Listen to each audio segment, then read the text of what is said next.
Hello right bags, it's Jade. Welcome to another Horizon Forbidden West video. Today taking a look at the first time at PlayStation 4 Pro footage. Also, the story trailer came out last week and we're going over everything else you need to know, including some story details, what type of content or how much content there might be. Leave a like, make sure you subscribe. We're going to be covering this in February when it launches, gameplay, guides, you name it. Let's go.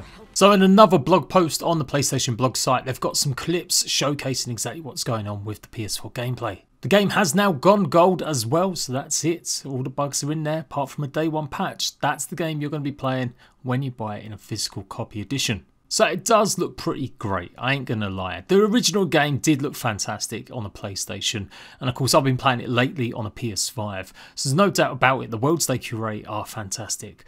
Is it gonna perform though? It's all good and well seeing shots like these, but in the heat of the moment, running around, how is it actually going to be when you're playing it? Is the FPS going to be there? Is the screen tearing not going to be a factor? They're the things that a lot of players will be caring about. So if you've got a PS4 Pro, or you've managed to somehow grab yourself a PS5, so you'll be having all sorts of different choices in how you play the game, whether performance mode or having the 4K visuals that you really want. But undoubtedly, it does look great. The colours here, the actual scenery coming along, and this town, this settlement looks amazing. Just the way it looks like you can walk pretty much anywhere and go anywhere. That apparently is the Utaru tribe, and that's in the home of the Plainsong.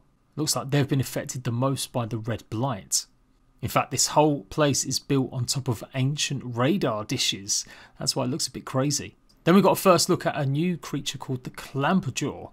These guys look like they're a bit of a monkey or ape style creature by looks of things, even though they're obviously firing off fireballs. It does look bonkers, and again I have to literally pinch myself that this is on a PlayStation 4 Pro. It is looking fantastic. I can't wait to see what it's going to look like on the PS5, which I'll be playing it on as I have got a PlayStation 5, but I also do have a PlayStation 4 Pro, so I will be doing some comparison videos maybe as well and taking a look at it all. So that looks fantastic. That creature looked mad. I think it's a monkey or an ape. Correct me if I'm wrong on that, guys, just from the little brief look here. But obviously using traps well to maybe take one of them out, and obviously not avoiding the fire flames coming from its jaw, not very well there. But you can see there we've got some sort of ice bow or ice arrow on it as well to freeze it again, maybe returning. But it looks more like a dual, double or triple bow, as you can see. So yeah, it looks good. And then the power move, lining it all up and then taking it out with that one final blow.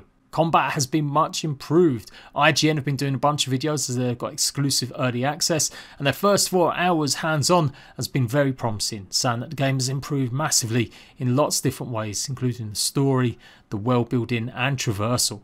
Then we've got the bristlebacks. These were shown off in the original reveal trailer, and now we've got like a whole herd of them, and so they look pretty formidable as well. Maybe like a cross between sort of a boar, I'm guessing by the looks of them. So yeah, you don't want to mess around with these little piggies charging at you. And the colours are so vibrant. They've always had this red robotic feel to them, but there's so many different hues here on show. Apparently we're going to be able to tear off even more parts than before and really define and see what we're looking at and aiming at a little bit easier, as well as they've changed a lot of the UI, especially with the mechanical creatures. Some other bits of news that have come through is that the Shield Weaver armor that you had from the previous game, well, apparently it's lost its power now. You had to do a whole bunch of side quests to collect it all, and it pretty much meant that you could tank through almost any attack. So here in the sequel, it's been pretty much modified to augmented ranged combat. Maybe there'll be some sort of quest where we can upgrade it once more to its former glory. Looks like there's no kind of cap on the inventory as well. A certain amount of materials and equipment, like the original, were kind of stopped. Instead now, when you get any surplus, it's going to be sent to a stash, according to the Push Square report on the IGN footage. And you'll be able to access these stashes back at any settlement or towns you discover. And at any point you want extra healing items, you'll be able to press up on the D-pad, meaning you should be able to top up pretty much when you want. Now, as I mentioned, the focus, basically the UI, looking at the creatures, that's changed a bit as well. The surroundings with the R3 button has helped out more. It's going to pinpoint exact climbable surfaces a bit better, so you'll be able to traverse a lot more, much more akin to something like Assassin's Creed, although not fully there just yet. But here's the exciting bit. Additionally, while analysing the machine, you can cycle through all its removable parts using the D-pad instead of having to carefully hover over the creature with the right stick. Definitely one of the more annoying features, trying to exactly work out what has got a weakness and what hasn't when a creature was moving in the original.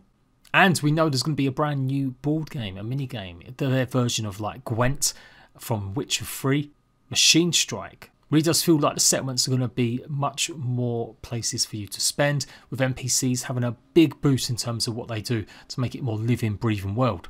There's a whole bunch of other little previews and videos talking to some of the actors behind the mocap performances in, obviously, Horizon Forbidden West. They've been running pretty much all week with little interviews with some of them, with this other screenshot being shown off as well, looking pretty interesting. And of course we did see the story trailer last week, looking great as well, really emphasising that you're going to have a lot more NPCs kind of stuck around you. It's not just going to be Aloy on her own a lot of the time now, you will have a friendly NPC bot. It opens up possibility why possibly we couldn't have had a multiplayer game or a co-op game. I know they're very hard to implement and stuff, but you know, if you go to the great lengths to add great NPCs, then is that, or could that have been a possibility? Could it be something they might do in the future, just like maybe Ghost of Tsushima? Some sort of extra mode. I know that's a big expectation, but yeah, I think a lot of people would love to be able to play this in some way or shape or form with their friends.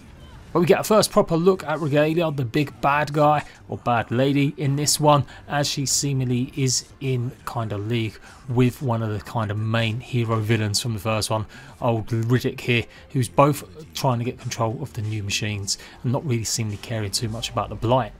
And there was an interview with one of the curators of the game in German websites this week, stating that the main story is going to be about the same as the first one, so around 20 hours of core game walkthrough, and then obviously all the additions, side quests and other activities you can do, with some reports listing that as possibly into the hundreds of hours. But a conservative effort on the first one was it was probably an extra 20 to 30 hours.